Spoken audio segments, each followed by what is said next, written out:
আসসালামু আলাইকুম রহমতুল্লাহ। সপ্তম শ্রেণীর সুপ্রিয় শিক্ষার্থী বন্ধুরা, আশা করি তোমরা সকলেই ভালো আছো। আমি আলহামদুলিল্লাহ ভালো আছি। তো বন্ধুরা, গত ক্লাসে আমি তোমাদের ইংলিশ এসবি এর থার্ড এক্সপিরিয়েন্স ইফ, অর্থাৎ এই এক্সপিরিয়েন্সের 3.2 এই অ্যাক্টিভিটি নিয়ে আলোচনা করেছি। তো বন্ধুরা, আজকের এই ক্লাসে আমি নেক্সট যে অ্যাক্টিভিটিটি আছে অর্থাৎ 3.3 এই অ্যাক্টিভিটি নিয়ে আলোচনা করব। তো চলো বন্ধুরা, তাহলে ক্লাসটি শুরু করা যাক। তোমাদের ক্লাসটি শুরু করার পূর্বে এখানে যে ইনস্ট্রাকশনটি দেওয়া আছে অর্থাৎ 3.3 এই অ্যাক্টিভিটিতে যে ইনস্ট্রাকশনটি দেওয়া আছে সেটি আমরা একটু মনোযোগ সহকারে দেখে নেব। সো এখানে বলা হচ্ছে, listen to the recitation of the poem if given below and practice it in pairs or groups. অর্থাৎ বলা হচ্ছে যে নিচের কবিতাটি বা নিচের ইফ কবিতাটি আবৃত্তি শোনো এবং দল বা জোড়ায় ভাগ হয়ে কবিতাটি অনুশীলন করো। And later recite it for the whole classes. আর পরবর্তীতে কবিতাটি আবৃত্তি করে ক্লাসে শোনাও। ঠিক আছে। সো বন্ধুরা, তাহলে আমাদের কবিতাটির আবৃত্তি আগে শুনতে হবে। সো আমি তোমাদেরকে কবিতাটি একটু পড়ে শোনাচ্ছি বাংলা সহ। ঠিক আছে। তারপর তোমরা কি করবে, এটা অনুশীলন করবে। অনুশীলন করার পরে তোমরা পুরো ক্লাসের মধ্যে কবিতাটি আবৃত্তি করবে। ঠিক আছে বন্ধুরা। সো বন্ধুরা, তোমরা যাতে কবিতাটি খুব ভালোভাবে আবৃত্তি করতে পারো, বাংলা সহ বুঝে শুনে আবৃত্তি করতে পারো, এই জন্য আমি কবিতাটি বাংলা সহ লিখেছি, যাতে করে তোমরা কি একাকী কবিতাটি কি মানে তোমার ভিডিওটিকে পজ করেও পড়তে পারবা, মানে খুব ভালোভাবে বুঝে শুনে পড়তে পারবা। এবং কবিতাটি আরো ক্লিয়ার বোঝার জন্য আমি কবিতাটির সামারিও লিখেছি, বা মূল থিম অর্থাৎ মেইন বিষয়টি কবিতাটিতে আসলে কি বলা হয়েছে এটা আমি একটু সংক্ষেপে আলোচনা করার চেষ্টা করেছি, যাতে করে তোমরা খুব ভালোভাবে বুঝতে পারো। ঠিক আছে বন্ধুরা। তো চলো তাহলে আমরা সেখানে চলে যাই। তো দেখো, ইফ অর্থাৎ কবিতার নাম হচ্ছে ইফ, মানে হচ্ছে যদি। ঠিক আছে। আর কবিতাটি লিখেছেন রুডইয়ার্ড কিপলিং। ঠিক আছে। অর্থাৎ কবি হচ্ছেন কি রুডইয়ার্ড কিপলিং। তো এখানে বলা হচ্ছে, দেখো, if you can make one heap of all your winnings, যদি তুমি তোমার সকল অর্জনের একটা স্তূপ বানাতে পারো, and risk it one turn of pitch and toss, এবং এটাকে পিস অ্যান্ড টস খেলার মুদ্রার এক পিঠের অনিশ্চয়তায় রাখো। পিস অ্যান্ড টস বলতে বন্ধুরা, আমরা দেখা অনেক সময় কি করি যে তোমার একটা পয়সার মধ্যে বাংলা এদিক ওদিক যে আমরা নিয়ে যে খেলাগুলো খেলি, ঠিক আছে, বা ধরাধরি খেলা করি, সেই ধরনের খেলার কথা বলা হচ্ছে। And lose and start again at your beginnings, আর হেরে যাও এবং আবারও তোমার শুরু থেকে শুরু করো। And never breathe a word about your toss, আর কখনো তোমার ক্ষতি নিয়ে দীর্ঘশ্বাস বা বিলাপ করো না।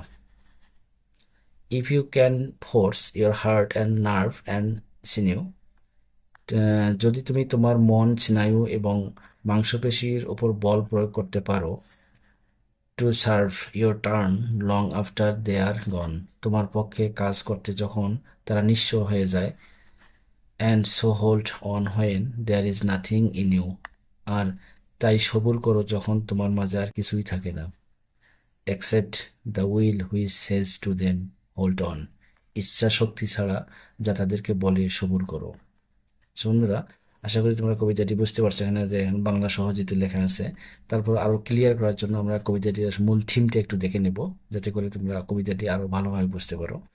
তোমরা দেখো, থিম অফ দ্য পোয়েম মানে কবিতার যে মূল বিষয়টি সেটা হচ্ছে কি, দেখো, the poem If by Rudyard Kipling is a bundle of suggestion from father to his son. অর্থাৎ বলা হচ্ছে, রুডিয়ার্ড কিপলিং এর যদি কবিতাটি পিতার কাছ থেকে তার পুত্রের প্রতি পরামর্শের একটি বান্ডেল। বান্ডেল মানে কি? বন্ধুরা, আসলে তোমরা জানো যে আসলে বান্ডেলটা কি। বান্ডেল হচ্ছে কি কোনো একটা জিনিসের সমষ্টি। ঠিক আছে। সেটা হচ্ছে কি যে রুডিয়ার্ড কিপলিং এর যে ইভ কবিতাটি, এই কবিতাটিতে একজন পিতা তার প্রতি তার পুত্রের প্রতি পরামর্শ দিচ্ছে, মানে এক বান্ডিল পরামর্শ দিচ্ছে। ঠিক আছে।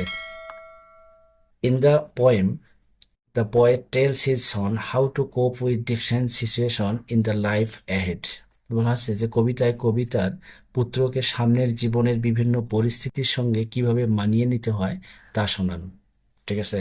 অর্থাৎ সামনের জীবনে চলতে গেলে বিভিন্ন পরিস্থিতি বা বিভিন্ন সমস্যার সম্মুখীন হতে হবে, এবং সেগুলোকে কিভাবে কোপ আপ করবে, মানে কিভাবে সেগুলো মানে সামলিয়ে নেবে, এই বিষয়গুলো তিনি তার সন্তানকে শোনাচ্ছেন, বা একজন পিতা তার সন্তানকে শোনাচ্ছেন। ঠিক আছে বন্ধুরা, বেসিক্যালি কিন্তু কবিতাটা এইটাই। ঠিক আছে। তাহলে এখানে কি, এই যে কবিতাটি আমরা বুঝতে পারলাম যে এই কবিতার মধ্যে একজন পিতা তার সন্তানকে বিভিন্ন পরামর্শ দিচ্ছেন, মানে এক বান্ডুল পরামর্শ দিচ্ছেন। ঠিক আছে, কি পরামর্শ?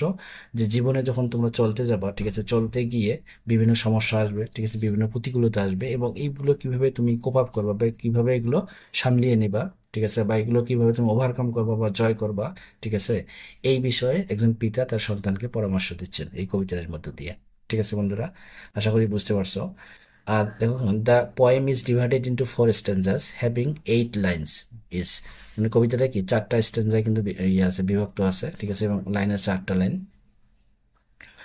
তারপর কি বলা আছে দেখো, the rhyme scheme of the poem is A B A B, ঠিক আছে, এবং কবিতার যে রাইম স্কিম সেটি হচ্ছে কি, মানে তোমার এ বি এ বি, ঠিক আছে বন্ধু, এখানে আবাব দেওয়া আছে, সেখানে অবশ্যই তোমরা কি করবে, এখানে এই জায়গায় কবিতা ছড়া আছে কি আবাব মানে কি এ বি এ বি, ঠিক আছে, এই জায়গায় এ বি এ বি হবে। আশা করি বুঝতে পারছো। সো বন্ধু, এই ছিল আমাদের আজকের আলোচনা। সো নেক্সট ক্লাসে আমি নেক্সট যে অ্যাক্টিভিটিটি আছে, অর্থাৎ তোমার দেখো 3.4 এই অ্যাক্টিভিটি নিয়ে আলোচনা করব। সে পর্যন্ত আল্লাহ যেন তোমাদের সবাইকে ভালো রাখে। আল্লাহ হাফিজ।